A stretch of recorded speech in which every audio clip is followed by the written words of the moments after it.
This morning, we have the person who can only be described as the preeminent American student of Indian life, historically and contemporarily. Ainslee Embree,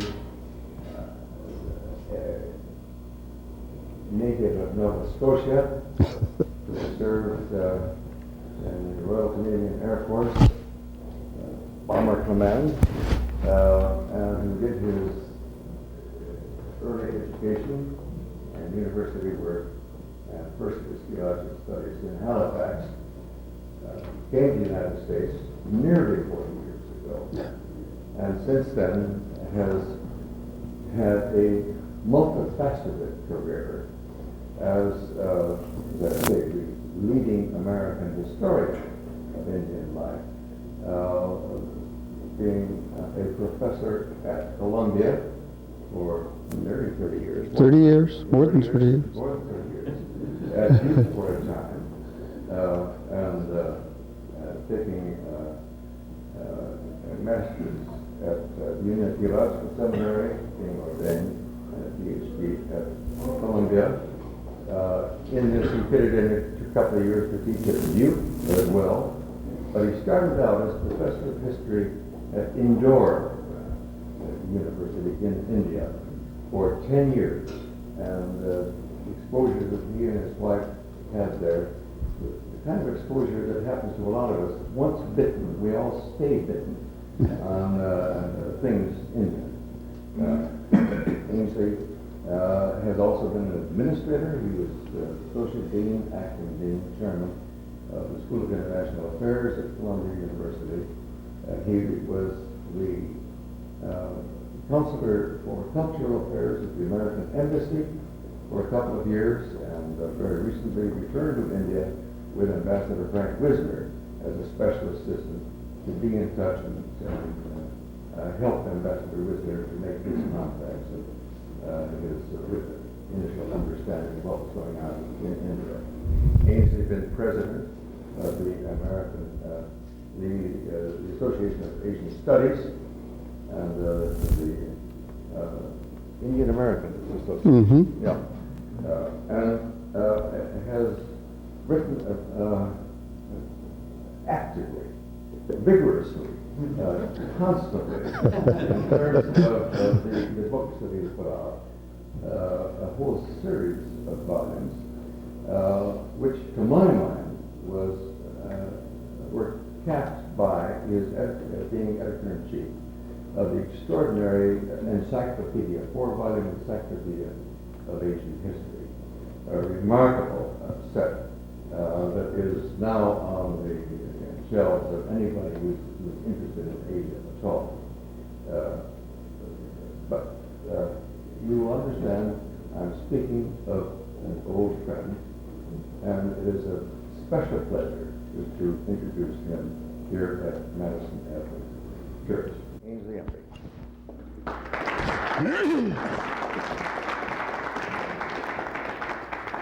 It's a great pleasure to be here. The only difficulty is that Phil Talbot knows as much about India as I do. So anyway, I'm not speaking to Phil. I'm speaking, I hope, to some of you who don't know as much as Phil. He mentioned that I come from Nova Scotia. Recently, my daughter-in-law, who's a Latvian, was telling her children about how her grandparents had escaped great peril from Europe during the war. When she was through, one of the children said to her, "Now tell us how our other grandfather escaped from Nova Scotia." And in a way, the answer is I escaped from Nova Scotia by going to India. And India has been very much part of my life. We also have a special connection with Madison Avenue Presbyterian Church, because 51 years ago, when I'd first come to New York, I met a young woman the first few days I was here. Now, this may seem unlikely to some of the young people, but where I took her on her first date was to Madison Avenue Presbyterian Church to hear George Buttrick preach. So you realize how long ago that is. The subject that Phil gave me is of extraordinary interest to me, although in fact I've never spoken on it before, is this question of Christians in lands where they are in a minority tradition. Now you may say that's true, perhaps in the United States, lots of other places. But India is a very special case of Christians not just being in a minority in regard to the rest of the population, but they are a minority in a very dominant culture. They're in a culture that is so pervasive that it's very difficult not to be part of the dominant tradition. So what I'm really centering on is this question of Christians living in a culture shaped by other traditions. I think most of us don't realize, even in New York, we're living in a culture shaped by Christianity. I might not say that if I were speaking publicly, but we all know it's true.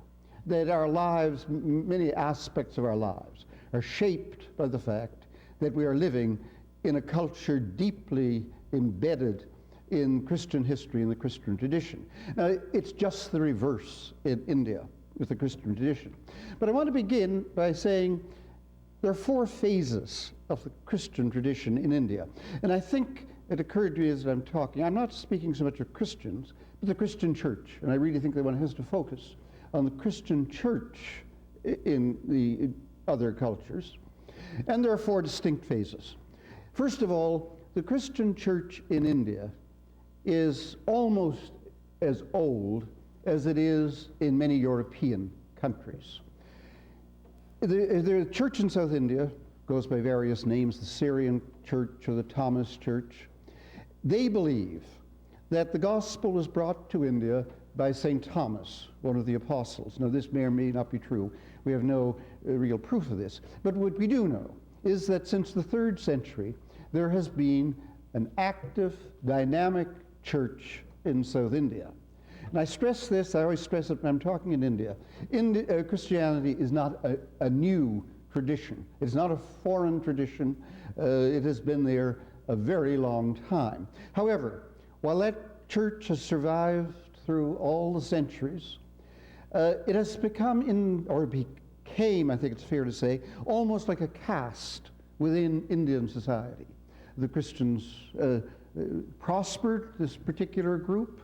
They were very much part of Indian society, and yet they maintained their own identity in a very striking way. And they made no attempt to reach out to bring other people within their church. They became, in that sense, also rather like a caste. That church survived somewhat isolation, although Europeans knew dimly there was a church in India, but only very dimly. It doesn't, if you read a book on the Christian church, if it's a short book, you wouldn't find any mention of this church in India, this very ancient church. The next phase comes at the beginning of the 16th century with the arrival of the Portuguese. At the beginning of the 16th century, when the Portuguese established their rule in India. Now, I think one can think of different responses of Christians in other environments. I stress that this ancient church remained encapsulated within the Indian environment. It didn't spread out. The Portuguese, in the 16th century, when they acquired their territory around Goa, followed a path that I think is, fair to say, is perhaps typical of the Portuguese and of the Spanish. They set out to make Christians of the people that were living in Goan territory. And if you hear the story told by an Indian, you will hear stories that the people were persecuted, which I think was true. The Inquisition was established there. Also, the Portuguese encouraged their soldiers to intermarry with Indian women. This was quite a deliberate policy. Portugal is a very small country, and one way of supplying people was to encourage the Portuguese men who went out to marry Indian women. So what one has then in India is a church, a Roman Catholic church, that was centered from this time of the Portuguese arrival in the 16th century. again, an old church, well known in Indian history. There's still a great many of these Christians that date from that time. You can recognize them instantly. They have Portuguese names like D'Souza and so on. But it's very much, again, a Roman Catholic church confined to that particular enclave of Goa. The third phase comes really in the 19th century, the beginning of the 19th century, with the British conquest of India. And there again, one sees the question, what is going to happen to Christians in a minority? And there are two general answers. The first answer the British gave early in the 19th century was that missionaries were forbidden to come to India. This always surprises my students who have grown up assuming that the first thing a government does when it takes over is to persuade the people to adopt their customs. My students often say, didn't the British try to preach democracy and Christianity in India? And I said the last thing in the world the British government was interested in doing was propagating either Christianity or democracy. And the answer is very simple. They believed, and I think perhaps correctly, that if the government had given any assistance at all to Christian missionaries, it would have created great antagonism on the part of the Indians. And the British were there to rule. So you got the reverse situation, where the Portuguese, Spanish, and others had tried to spread their religion and their tradition. The British government as a government didn't. However, India became one of the great fields for Protestant missionary activity in the 19th century. Not as great as China, but nonetheless, it became one of the great fields for Protestant missionary activities.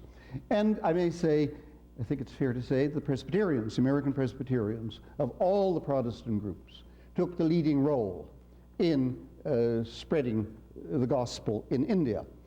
I was thinking when I was talking about this that I haven't heard a sermon in a church for many years on missions. Now, when I was growing up, there were always sermons being given on missions. I assume it is something that has faded from the consciousness. But it was central, it would insist, to American Protestantism in the 19th century that our duty was to spread the gospel to other lands. It's an extraordinary story. And all I can say is very quickly that there are three aspects to this story of Christianity in the 19th century. First of all, one division was what we called the evangelistic division, the people who actually went out to preach and to convert people. It's something that I think that you are talking to a student group, they would resent this very idea that Americans went out to convert people to their other religion. I think students would find this offensive. Nonetheless, we did it, and with some success. Although I think it's fair to say that the Protestant church in the 19th century, on the whole, did not make a great many converts. What they did do was more of the other two aspects of their work. One was educational. One of the things, again, especially American Protestant missionaries, established institutions, schools and colleges. And some of the best schools and colleges in India were those established by the Protestant missionaries. Some of the colleges still the best. And I add quickly, some of the worst ones nowadays that have fallen into disrepair. But the educational enterprise of Protestant missionaries is one of the great untold story. These institutions were meant, I think, in the hearts and minds of the people who established them, they were meant to bring people into the church. But as I wrote the other day in something I was doing, if that was their intention, it was the least cost-effective enterprise in human history. The college where I taught in India, when it celebrated its 100th anniversary some years ago, I was there at the time, we counted up how many Christians had been converted in the college where he taught. In 100 years, a very good small college, there were exactly 2 Christians in 100 years. Now, if you were trying to raise money back home to support these institutions, it was not a statistic you would tell in a rural congregation, or perhaps even Madison Avenue. What they did, and this is, I think I can say this, what they did was to bring to a whole generation a new understanding of education. For example, it was American missionaries overwhelmingly who established the first colleges for women in India. The answer, of course, very simple, is that women's colleges were something that were established in this country. And it would be a story that would be worth telling. And I would say this only to an audience like yourselves, because I think Christians do too much boasting about their achievements. But I think it's fair to say that especially the women's colleges in India have had an enormous impact on India in terms of the education of women and what this meant for India. But again, it didn't result in any large number of Christians. But what it did mean is that overwhelmingly, the women from upper class elite families were educated in Christian women's colleges very often, and the men very often. The other impact was in terms of medical work. And one of the great appeals made for the missionary work was the need for medical work in India. And this again is a story that has often been told by Christians but doesn't get much reference in other kinds of books. For example, the first real hospital in India was established by an American family, the Scudder family, early in the 19th century, that remains one of the very best medical colleges in India. Now, I'm just going to give, almost in passing, some words of what happened. I hope that there'll be some questions about this. On the question of the number of converts to Christianity from this 19th century effort, it's difficult to make any very hard and fast statement. I think it's fair to say overwhelming the converts were drawn from the lowest classes. Indians who know this story always say this as a mark of criticism of Christian work. They say, you converted some Christians. Who were they? They were all untouchables. They were all from the lowest castes. And since I do know the Bible, I can always quote St. Paul and say, you know your calling, brethren. Not many great, not many mighty. And so that it was true, that I think, to say, this doesn't mean that all Christians. There were some outstanding converts from high castes. Some of the leaders of the Christian church came from the high caste. But I think it's true that many did come. And it's something I think Christians don't need to be ashamed of. I've always said, Indians will say, many of these people became Christians only because they were untouchables, and you Christians came and gave them a chance for an education. And I always say, if I were an untouchable and the chance of getting an education, I had to be a Christian, I would certainly take it. I think that is part of the story. One of the other things that does mention it, again, I think it's not part of our knowledge anymore. In the 1930s, there was what was known as mass movements. Again, among the lowest groups, untouchables and other groups, where thousands of people became Christian. And I'm going to mention just one story. It's the area that I know best in India, in central India. In 3 years, from about 1933 to 1936, 30,000 people became Christians from the tribal people and the low castes. Why did they become Christians in that period? I think the answer has to be, it depends who you ask, of course, was these were hard times in India, there were famines, and that the missionaries, in some sense, communicated to these people that in this new message there was some hope. a very debated issue, because if you went now into those areas where those 30,000 people were converted, you'd find it very difficult to find a single Christian. This mass movement group, on the whole, did not survive. Now, I'm coming back again, I hope, to that point. The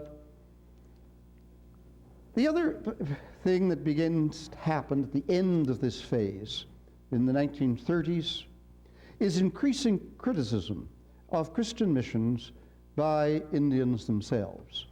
There had been very little open criticism before. One of the people who criticized Christian missions very strenuously was Mahatma Gandhi. Gandhi's criticism of missions was very clear. He said, Christians denationalize our people. They take them out of our Indian culture and make them Western. This was a criticism Gandhi made. You hear it very frequently now in India. And it's a complicated question, and in certain, true in some extent. When we first went to India, you'd go into a village church in India. When the hymns were sung, there were translations very often of hymns we all sing. They were sung to the tunes we all sing. The churches were like plain, simple little country churches in this country. There was very little sign in the Indian church of it being an Indian church. And this began to be a source of great criticism from groups of Indians. How are we going to make the church Indian? This is still a problem in India. You may have seen the New York Times the other day, where a priest in Sri Lanka was excommunicated by the Pope. This is a very rare occurrence. Why was this priest excommunicated? Precisely because he tried to do what used to worry all of us, I may say. How do you somehow bring Christianity into the fold of the Indian tradition and Indian culture? He went too far.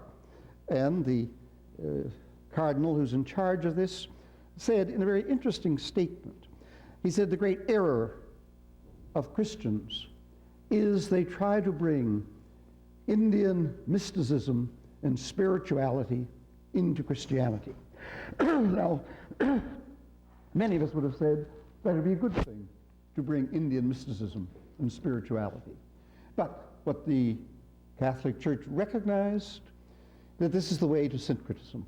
This is the way where Christianity will be overwhelmed by Hinduism unless you draw the boundaries very sharp. This is what the Catholic Church said when they excommunicated this priest. In effect, he tried to erase the boundaries. So that indeed was one problem. Now I'm going to jump very quickly to Christianity after 1947. One of the great issues after 1947 was when the Constitution was being written. And there was no question that Christians would be given the freedom to worship. Nobody said that Christians should not be allowed to worship. But there were very powerful forces after 1947 that said that Christians should not be allowed to propagate their religion. Above all, they shouldn't allow foreign missionaries to come to you. Thank you very much. To preach. So the question in the Constitution, it was agreed there would be provision for freedom of religion, but the Christians insisted that it include the right to propagate one's religion. And a group that is now very powerful in India, the group we call the Hindu Right, said this will destroy our Indian culture if we allow these people to propagate. As so often happens, Nehru won the day. Nehru got up in Parliament, insisted that Christians be given the right to propagate. He said, I can assure you, Christians will not make use of this provision. He said, as you know, I've spent my life among Christians, and no Christian has ever spoken of his religion to me. Now, I think that says something about Nehru's English friends. But so Christians were given the right to propagate. But it has always been a sore point, and is still a very sore point.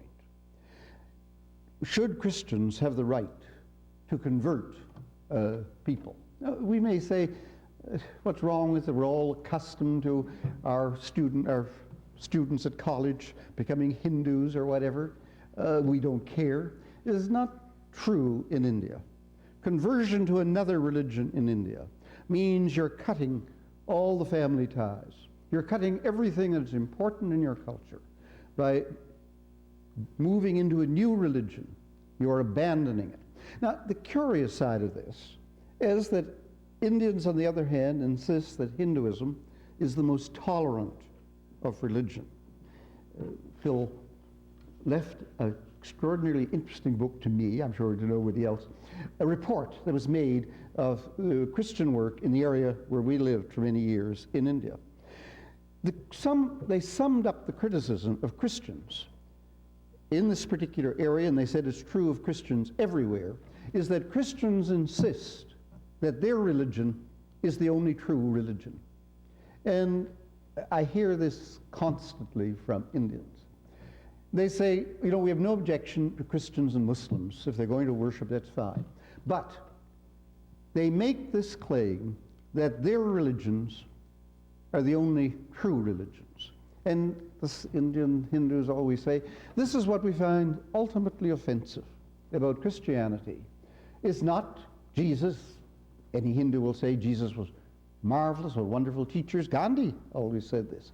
What they ultimately find unacceptable about Christianity, why they oppose conversion, is the Christian claims for ultimate truth. And I think all of us who are within the church should take this seriously, this claim, I am the way, truth, and the life. That sounds to us, as a sense, a summary of our faith, sounds profoundly offensive to people who are outside this claim. So one comes to the present day in India. What about the church? I asked recently a man who knows a great deal about the church in India, who's been very much involved in it for many years, an American missionary. I said, what is happening to the church? And he said, what is happening to the church in India is what is happening to the church, and he mentioned the area that I knew well. He said, the rural church is disappearing. He said, Christians, without the support of Christian missions, find it impossible to continue their faith. This was a charge that was always made. We built institutions, hospitals, schools, colleges. We built churches. What happened when the foreign money was withdrawn, as it has almost wholly been? And I think the answer is, and I'm taking this man's word because it fits what I know, the rural churches, poor, poverty-stricken people, found it impossible to support the kind of structures that were created. Think of our own churches that depend upon voluntary support. Voluntary support is one thing in a church like the one we're in. It's another thing if you are an Indian villager and all you have is enough money to buy your next meal. Can you afford a pastor? Can you afford a church? All these things we take for granted. Above all, can you afford the pressures of a religion, of faith, that differs from that of the overwhelming majority around you? Can you be a Christian family if there are 5 of you in one village, say of 5,000? Is it feasible? Where the church survives is indeed in the cities. I think it's fair to say the bigger the cities are, Calcutta, Bombay, Madras, all the great cities. The church survives and is quite dynamic. And I was looking again at a study, and I think it explains it. What do you do if you're a poor rural Christian in India? You have no land, you come from the bottom rung in the first place. If you're in a city, and this was what was interesting, what do Christians do in the city? And the answer is everything under the sun. Doctors, lawyers, school teachers, mechanics, whole dozens and dozens of occupations. The most interesting statistic that I came across was literacy amongst urban Christians and rural Christians. The literacy amongst urban Christians is 90% literacy, almost 90% literacy for Christian urban men, and almost 100% literacy for Christian women, because women got American schools in the 19th century. It's a curious fact. When we look at literacy in the rural centers, the literacy for men, for Christian men, was only 50%, and literacy is very low. For Christian women, was only about 2% in the rural area. And I think there you see, at least I see, why the church will survive in the urban areas, partly because of literacy, partly because of education, partly because of occupations. And as I been thinking about this, Phil, more since you asked me, that I had for many years, is this whole question of being a Christian. There are areas where this is a great problem. One of the most interesting areas where there are almost a majority of Christians is in the tribal areas of northeast area, way over on the area where the people are not Hindus, they're what we call animists, and the majority are Christian, or almost the majority. They're almost all literate because of this missionary education background. They also have been in rebellion against the government of India almost since 1947. This doesn't make the newspapers. The Indian government doesn't want to talk about it. They don't want to say, although I may say high officials said, it's your damn Christians who are rebelling against us. They said the tribal folk who aren't Christians, perfectly happy to have us run things, it's your Christians. He said, you sent them to schools, they become leaders, and they're the ones who cause trouble. It's an interesting problem, how you would react if you're an Indian official and go into these areas. The other problem is what role do Christians play in Indian social life.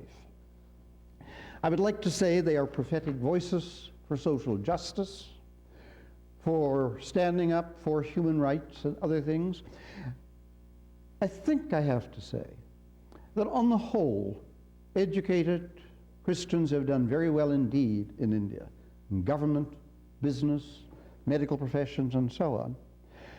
But they have realized if they start being too critical of what is going on, they're going to get in trouble.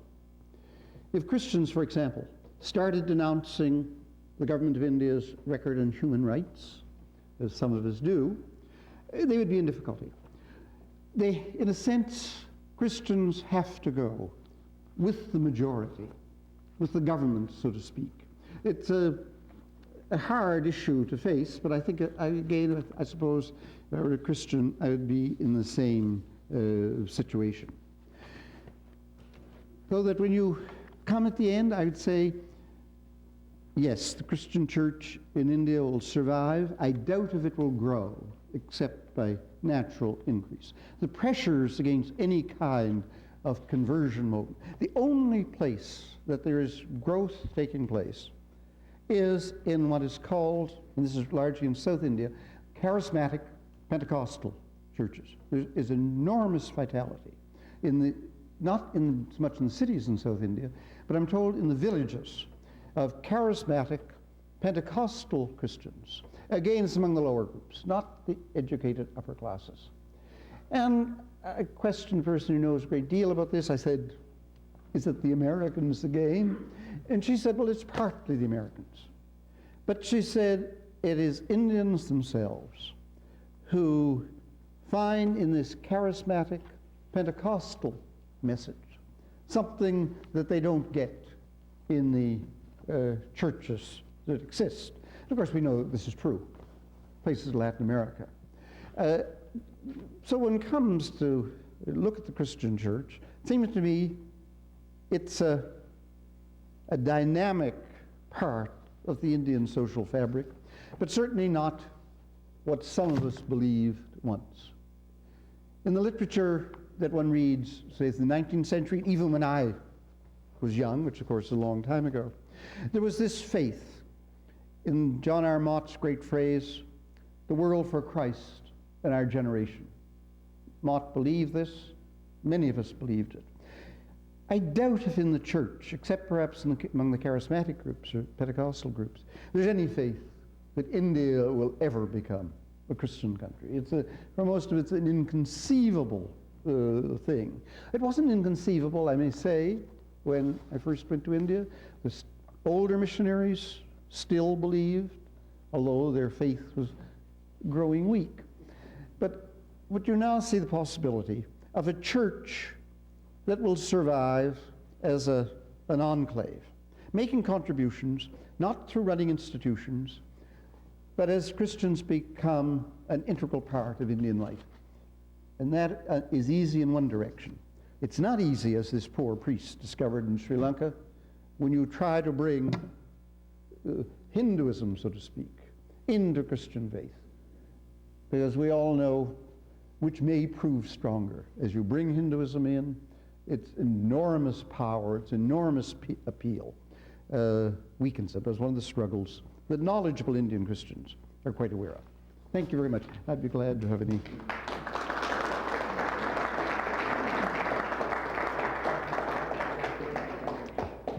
Thank you, Ainslee. Just to put it in context, would you say that the present Christian population is roughly 2% of the total population?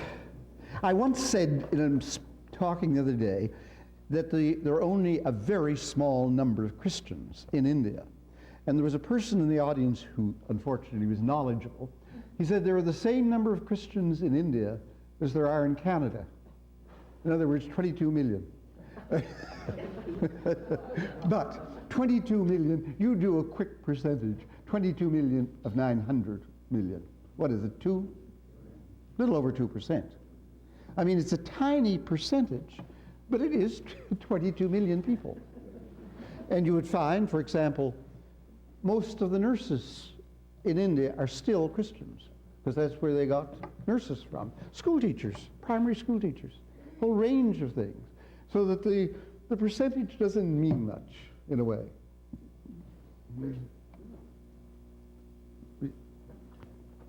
Yes, you except you know everything. There's a lot about the proselytizing of Mormons. Are you counting them in this group? You asked a difficult question, Hilda. I'm not much aware of missionary activity by Mormons. There's one really interesting reason for that. It's very difficult to get a visa to India unless you're a tourist. There is no getting a visa. If you say, I am a Mormon missionary, I am going to evangelize, never get a visa. A few Mormons go and say, we're just coming in on a tourist visa to see India. Indians know perfectly well. They look and see this fellow's a Mormon, so he doesn't get a visa. I think the answer is the Indian government wouldn't tolerate Mormon activities the way the Thais do and other groups do. I think that's... Yes? This is sort of an off-the-wall question, but we have Indian friends who claim that Christ visited India and took many of his ideas from the Hindu philosophies, and they even say that there's a shrine somewhere in northern India that stays there. I've never asked Phil Talbot, but you have visited this shrine, I'm sure. It's in Kashmir. It's not Hindus so much, Muslims. It's a sect of Muslims. A sect of Muslims believe that Muslims don't believe that Christ died on the cross. He disappeared. Where did he disappear to? He went off to India. And that shrine in Kashmir is where Christ was finally buried. Again, it's interesting to mention your Hindu friends. It's very difficult for me when Hindu friends ask me this kind of question. I don't like to say it's off the wall. There's no conceivable likelihood that Jesus went to India and was influenced. What is true, and what the Hindu friends are right, although they don't know this history bit, there are lots of ideas that float from India into the Middle East, into Syria, before the time of Christ. It's these ideas that appear. In that sense, they're right. They get their chronology mixed. But again, it comes back to this question. Your friends would say, you are so arrogant in claiming you are the truth, when many of your truths are exactly the same as our truths. It's one of the real issues that one has in this business of our truth claims. Every minister should preach a sermon, especially ministers in New York, on truth claims. How can we make our claims for the ultimate exclusive truth? As real Christians, I think, must make some claim. How are you going to get up in a pulpit in New York and say this? Or educated Hindus, as I say, find it very offensive. And I think your friends are reflecting what I said. Yes, sir. Does St. Thomas, who brought the faith to India, the same as Doubting Thomas? Pardon? Do they think that St. Thomas is the same as Doubting Thomas? Yes. We know that. After whom I'm named. I'm good. There is no evidence that St. Thomas went to India. If you go to Madras, they'll say, how can you say St. Thomas didn't come to India? We'll show you where he's buried. Well, that's true. But as I say, while there's this tradition in India, the Thomas Christians believe it. And, we all believe strange things. And as I say, what's absolutely true is the church in India, this ancient church, is back at least 2nd, 3rd century. And Was that an Eastern Orthodox church? no, you don't ask me these terribly technical questions. This is known as the Syrian Orthodox Church. And if you ask one of them the questions, are you Eastern Orthodox? They would say, Eastern Orthodox is a Johnny-come-lately. We are much older than the Syrian Orthodox. We go back to Palestine, to Syria. And I think they're right. It really is one of the most ancient churches. And the really Orthodox churches in South India, in Kerala, where this church exists, use a Syriac liturgy. Nobody understands a word of the liturgy. But it is the liturgy coming from ancient Syria. So the answer is it is one of the ancient churches. There's one that exists in Iraq. These ancient churches that go back to the very beginning of Christianity. What was the man who was the baby? Pardon? You talk about Mark John. No, I was thinking of the foreign minister of Iraq who was here during the beginning of the. What? Yes. Anyway, the New York Times, another thing, spoke of him as a fanatical Muslim. He was, in fact, a Christian. Many highly placed Christians. And Boutros Ghali was referred to the other day by somebody as a typical fanatical Muslim. Boutros Ghali comes from one of the most ancient of Christian families, much more ancient than any of us. So, I mean, they have these sensitivities. Did the 19th century missionaries attempt to translate the Bible and hold it? Yes. Anyone who knows anything about that subject will agree that the introduction of Western learning owed an enormous amount to the fact that the early missionaries at the end of the 18th century began translating the Bible into all the Indian languages. It's so that this translation of the Bible into all Indian languages is one of the great stories.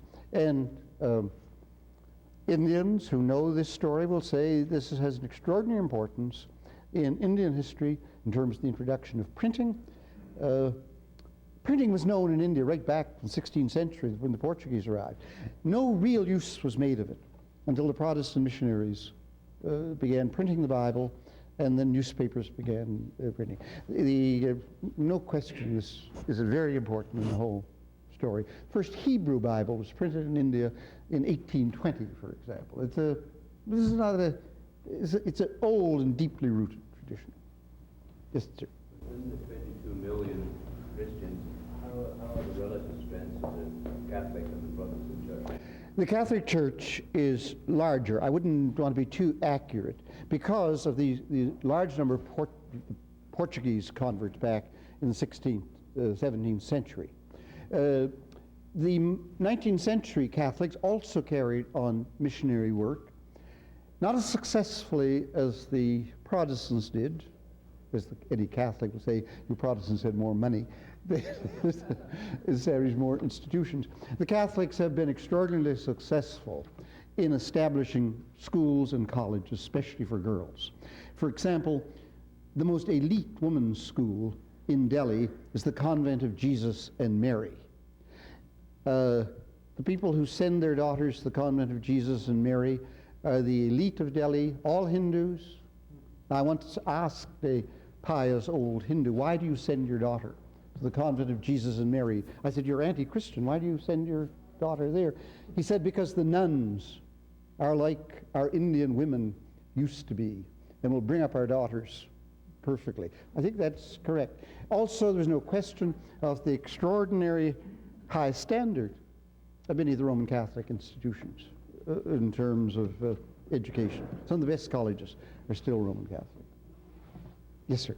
The question I have is that you mentioned the state of Kerala, and the fact that I've always understood that Kerala was sort of anti-government in every way, and that they were, in fact, at one time considered a communist government, to say anti-government.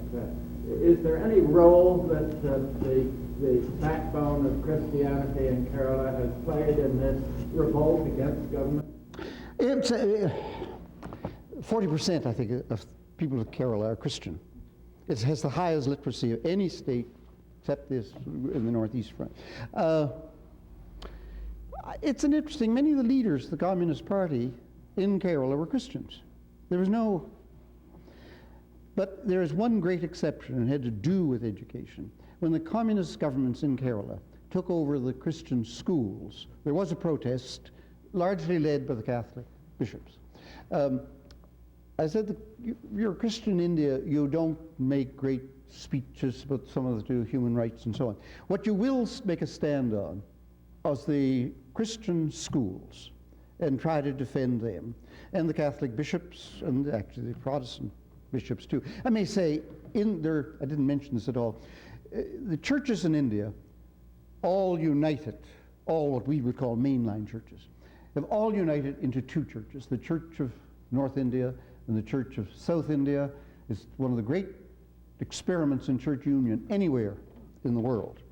And I think it's true, all Protestant churches in India are members of the church union except the American Methodists for a whole variety of reasons. I'm told the reason is that the bishops of the Methodist Church are paid American bishop salaries, and that this is, whether this is just perhaps ex-Presbyterians, I say, I don't know.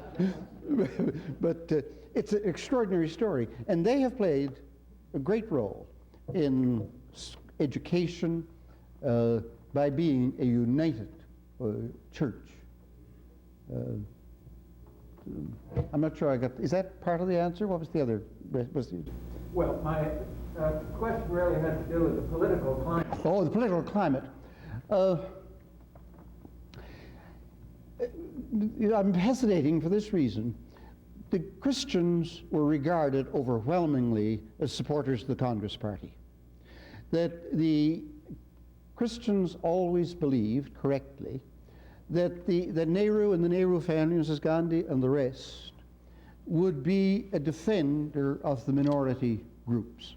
So that I think in general the answer is, no, Christians were pro-Congress. They were on the government side, they were establishment. The exception is Kerala, where the Christians, for a whole variety of reasons, were much more influenced by communism and yes, became anti-Congress, although they're still ministers.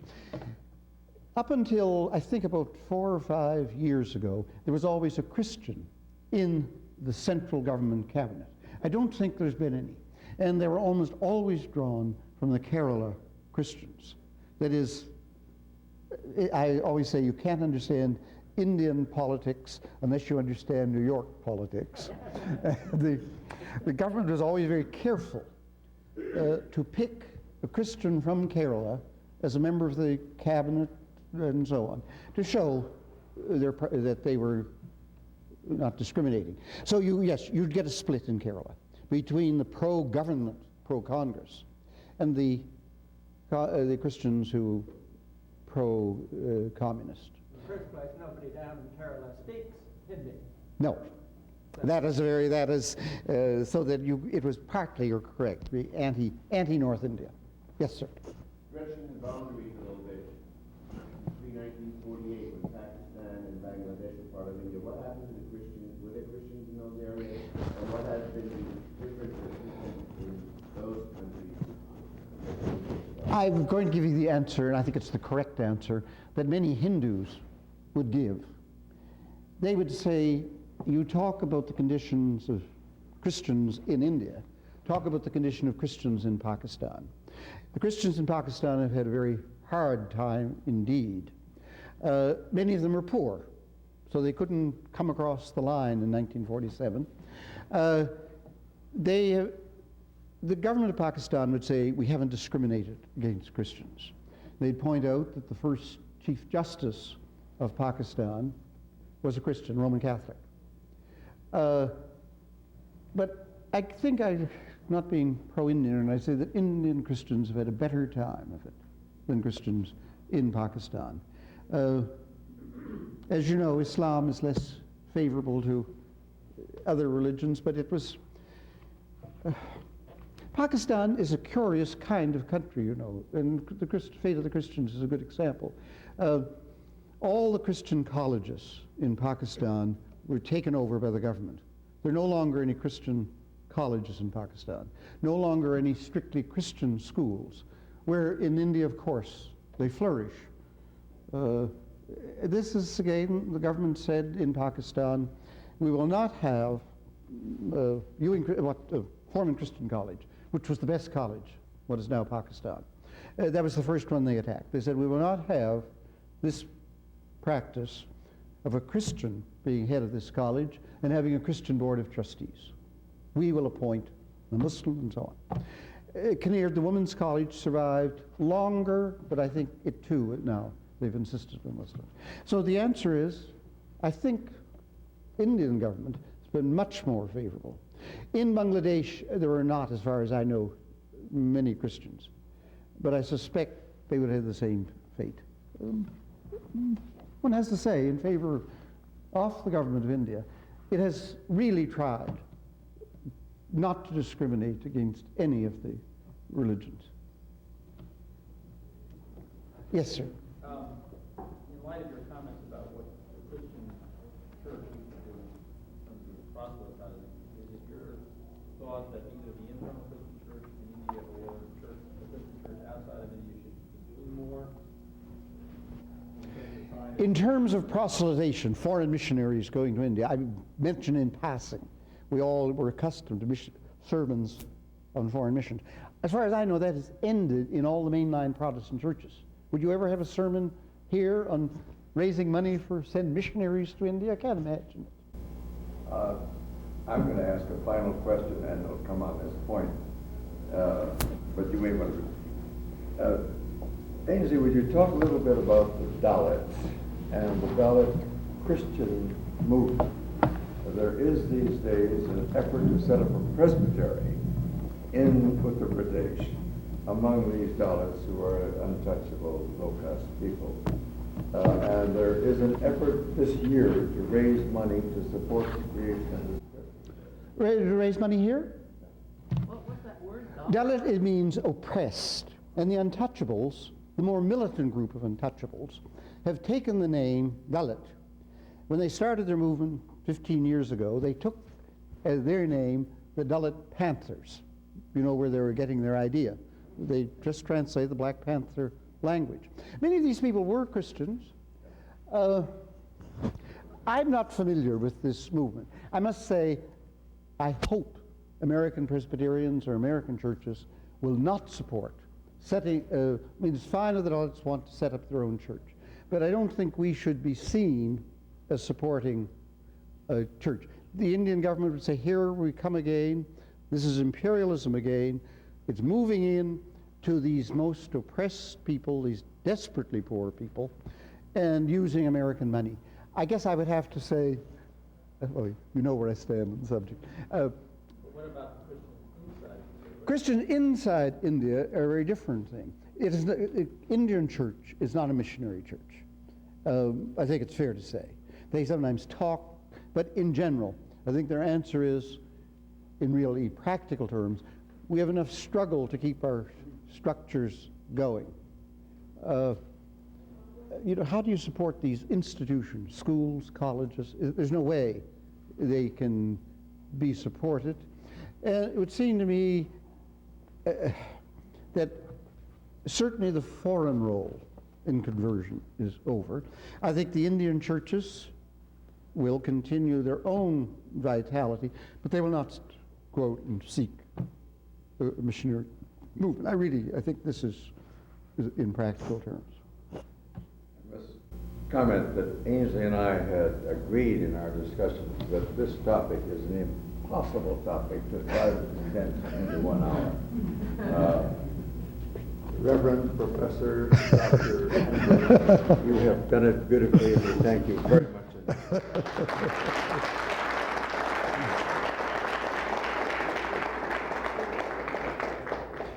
Since you called me Reverend Dr. Professor, this is the second time that I've been asked to speak in a church in North America in 40 years. So that you've brought me back to the fold.